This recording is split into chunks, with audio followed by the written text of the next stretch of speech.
A mensagem de hoje, ela é muito significativa, pois nós vamos entender a origem, a ressignificação e o propósito da Santa Ceia. Quando nós falamos Santa Ceia, ou Ceia do Senhor, ou Ceia Memorial, que é como nós falamos aqui na igreja, Ceia Memorial, nós estamos nos referindo também à Páscoa dos judeus. Isso é importante se compreender, porque a Santa Ceia, a Ceia Memorial, ela tem uma origem, e ela tem uma origem nos judeus. Mas qual é o significado da palavra Páscoa? Já que a ceia, ela vem da Páscoa, ela é oriunda da Páscoa, o que significa Páscoa, a palavra propriamente dito? A palavra Páscoa é a tradução do termo hebraico pissar, ou pechar, ou pesar, que dá o sentido de passar por cima, ou poupar.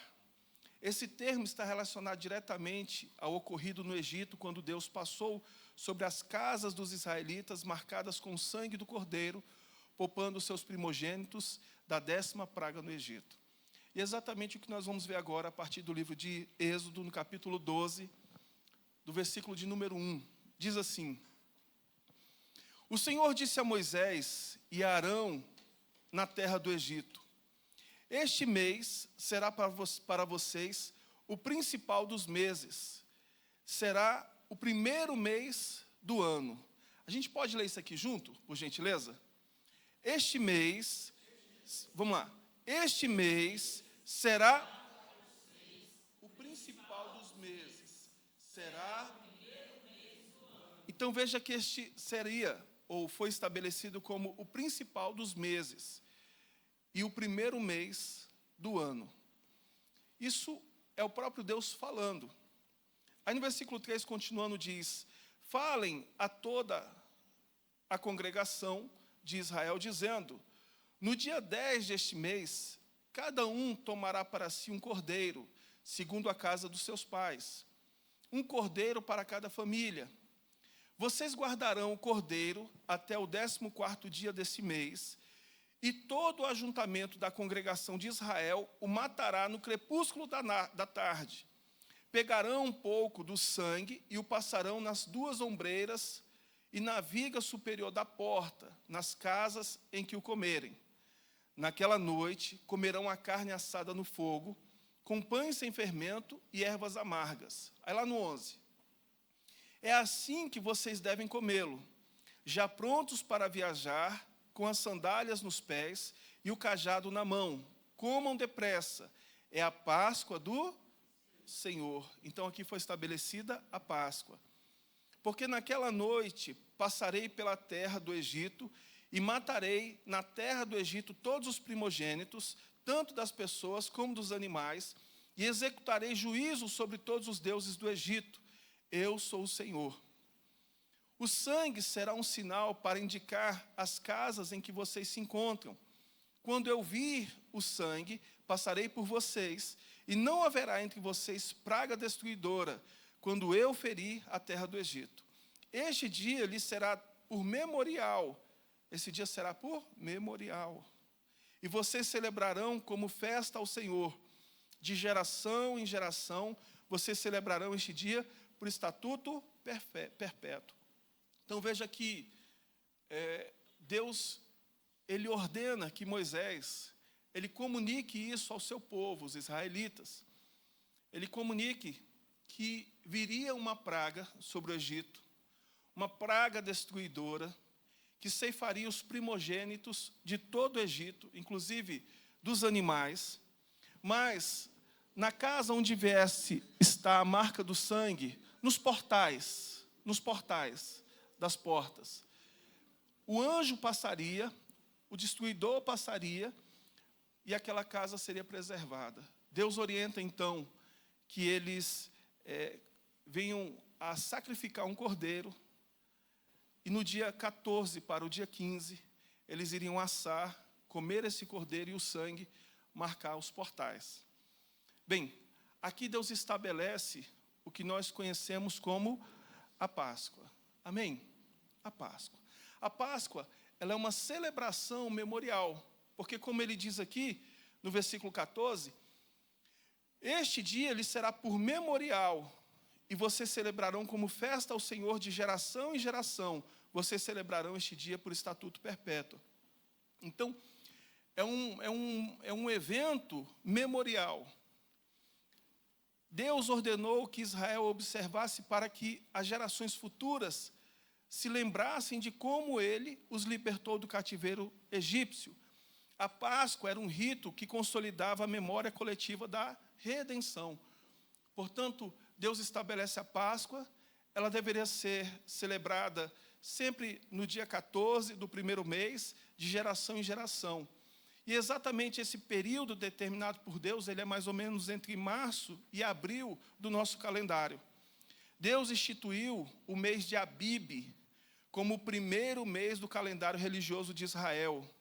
E a Páscoa passou a ser celebrada anualmente no dia 14 deste mês.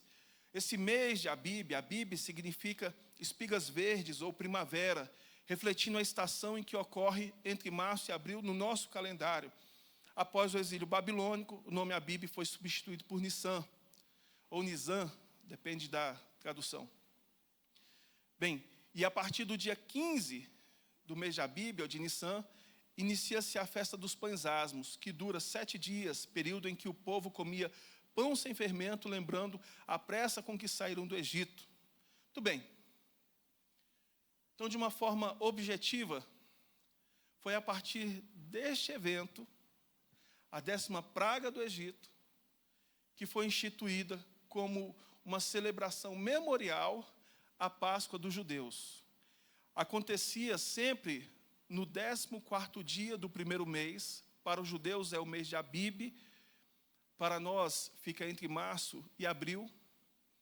E isso deveria acontecer anualmente para que eles jamais esquecessem da sua saída do Egito e para que as próximas gerações viessem também a guardar no seu coração o sentimento, guardar no seu coração, na sua memória afetiva, aquele acontecimento tão significativo. Eles também, no dia 15, eles sacrificavam o cordeiro no dia 14 para o dia 15, e no dia 15 eles comiam durante 7 dias pães sem fermento, que era a celebração dos pães asmos. Portanto, a Páscoa e a festa dos pães asmos, elas caminham juntas. A partir do dia 14 do primeiro mês judaico, e aí se estende por mais 8 dias, 7, 8 dias, se nós levarmos em consideração o dia 14, que é quando o cordeiro é sacrificado. Existem alguns eventos bíblicos importantes que aconteceram exatamente no mês de Abibe. A libertação do Egito, como nós dissemos, em Êxodo 13, no versículo 3, diz: Moisés disse ao povo: lembrem-se deste dia, o dia em que vocês saíram do Egito, da casa da servidão, pois com mão forte o Senhor os tirou de lá. Portanto, não comam pão feito com fermento. Hoje, mês de Abibe, vocês estão saindo do Egito. Veja que foi uma data muito significativa, e justamente a data em que eles saíram do Egito. Mas olha só que interessante, a travessia do Jordão e a entrada na terra prometida também foi no mês de Abibe. Em Josué, no capítulo 4, no versículo 19, diz: o povo subiu do Jordão no dia 10 do primeiro mês e acamparam em Gilgal, do lado leste de Jericó, justamente no mês de Abibe. A reconstrução dos muros de Jerusalém também foi no primeiro mês. Então, a Bíblia ela é marcada por eventos que aconteceram no primeiro mês judaico. O mês onde eles celebravam a Páscoa, a memória da sua libertação do Egito.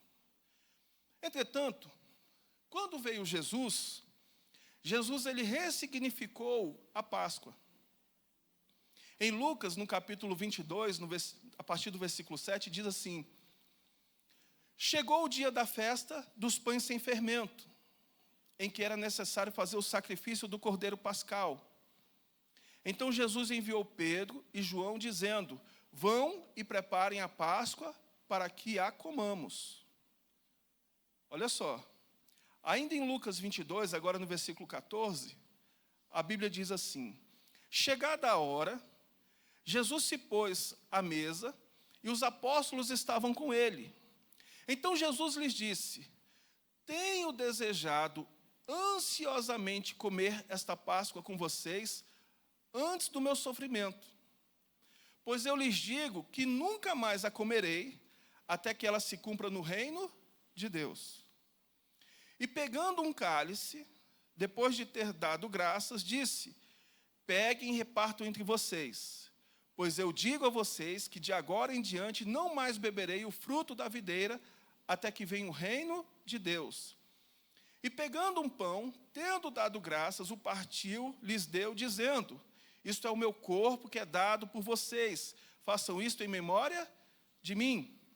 Do mesmo modo, depois da ceia, pegou o cálice, dizendo: este cálice é a nova aliança no meu sangue derramado por vocês, ou em favor de muitos, numa outra tradução. Então veja que, quando Jesus ele participa da Páscoa, juntamente com seus discípulos, ele traz um novo significado à Páscoa. Ele ressignifica a Páscoa. Ela já não vai mais ser a memória da saída do Egito, mas ela passa a ser aqui a memória em relação ao que Jesus viria a fazer na cruz. Jesus está dizendo que ele seria o substituto do cordeiro. O sangue derramado não seria mais o sangue de um animal, de um cordeiro, mas o sangue derramado seria o seu próprio sangue. E ele diz que o pão é substituído pelo seu corpo. Ele diz: a minha carne é a verdadeira comida. Portanto, para nós cristãos, a Páscoa ela tem um significado para além da saída do povo do Egito.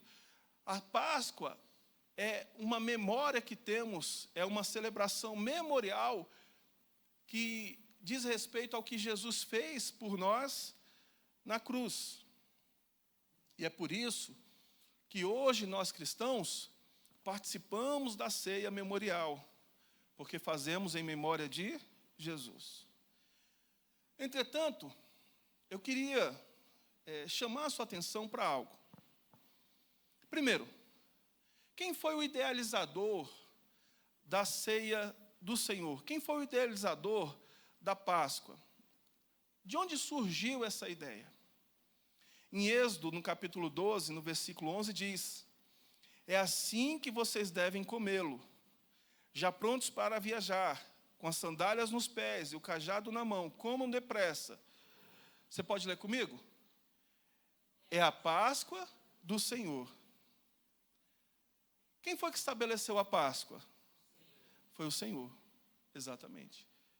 Veja que é importante a gente entender que mais do que um rito religioso, a Páscoa foi estabelecida pelo Senhor. Quem foi que estabeleceu a ceia memorial? Foi o próprio Cristo. Mais do que um rito religioso, ela foi estabelecida como uma memória do feito de Jesus na cruz por nós. E qual é o propósito? Qual é a razão pela qual Deus estabeleceu a Páscoa, pela qual nós participamos da ceia, como o nome já explica, memorial? Era a consolidação dos feitos de Deus na memória do seu povo. Se a gente ler, por exemplo, Êxodo 12, versículo 14, diz: este dia lhe será por... Está escrito? Esse dia lhe será por memorial. E vocês o celebrarão como festa ao Senhor de geração em geração. Vocês celebrarão este dia por estatuto perpétuo. Então veja que quando Deus ele estabelece a ceia, ele tem um propósito de preservar a memória dos feitos dele no seu povo, ou preservar os seus feitos na memória do seu povo. Em Lucas 22, no versículo 19, quando Jesus diz assim, e pegando um pão, tendo dado graças, o partiu e lhes deu, dizendo: isto é o meu corpo que é dado por vocês, façam isto em memória de mim. Jesus, ele reafirma o propósito da Páscoa, o propósito da ceia, que é justamente nós preservarmos em nossa memória o que Deus fez por nós. Então, quando os judeus participam da Páscoa, eles sabem que foi estabelecido por Deus, e eles trazem à memória, poxa, o que Deus fez por mim, o que Deus fez pelo meu povo. Quando nós cristãos participamos da ceia, nós lembramos do que Jesus fez por nós na cruz. A ceia também tem um propósito de comunhão com o Senhor. Em João, no capítulo 6, no versículo 56, diz: quem come a minha carne e bebe o meu sangue permanece em mim. Isso são palavras de Jesus. E eu permaneço nele. Assim como o Pai que vive me enviou, igualmente eu vivo por causa do Pai, também quem de mim se alimenta viverá por mim. Então, um outro propósito da ceia é preservar a nossa comunhão, o nosso relacionamento com Deus. Inclusive, quem não participa do corpo e não bebe do sangue, não tem parte com Cristo. A ceia memorial, ela também tem o propósito de fortalecer a unidade do corpo. Em 1 Coríntios, no capítulo 10, no versículo 16, diz: não é fato que o cálice da bênção que abençoamos é a comunhão do sangue de Cristo? E não é fato que o pão que partirmos é a comunhão do corpo de Cristo? Porque nós, embora muitos, somos unicamente um pão, um só corpo, porque todos participamos do único pão. Portanto, quando nós participamos do pão e do cálice, nós nos tornamos um só como igreja, como corpo, e um só com Cristo, com Deus. Então, quando participamos da ceia, nós nos tornamos uma unidade. Nós deixamos de ser uma reunião de pessoas e passamos a nos tornar uma só pessoa com Deus. E para além disso, a ceia, ela tem o propósito de transmitir e perpetuar a nossa fé.